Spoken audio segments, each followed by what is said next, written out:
Thank you so much. जो मेरे भाई जहाँ तहाँ मेरा बर्थडे मनाया है, आप सबको दिल से थैंक यू। थोड़ा सा थका हूँ मैं क्योंकि दिन भर फाइट किया हूँ और भैया पूरे दिन मनाने वाला है और भैया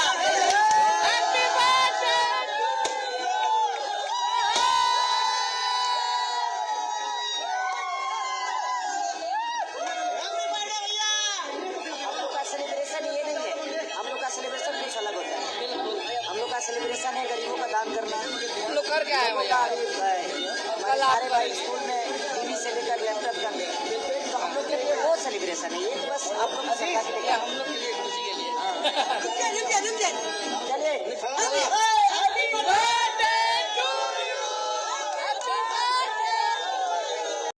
जी हाँ दोस्तों, तो आप सबको बता देना चाहता हूँ कि आज खेसारी लाल यादव यानी कि हिट मशीन का बर्थडे है। और दोस्तों इन्होंने अपनी टीम के साथ है जो आधी रात को ही जन्मदिन मना लिया। जैसा कि आप देख सकते हैं कि इनके टीम वाले जो भी है, राइटर, म्यूजिक डायरेक्टर, मैनेजर, सब इंजॉय कर रहे हैं। जी हाँ दोस्तों, और खेसारी लाल यादव जी कह रहे हैं कि ये सब तो बस एक इंजॉय है, सेलिब्रेशन तो बस गरीबों में बांटना है कुछ, वो है हमारा बर्थडे। जी हाँ दोस्तों, आपको कैसा लगा खेसारी लाल यादव जी का जन्मदिन कमेंट बॉक्स में ज़रूर बताएं।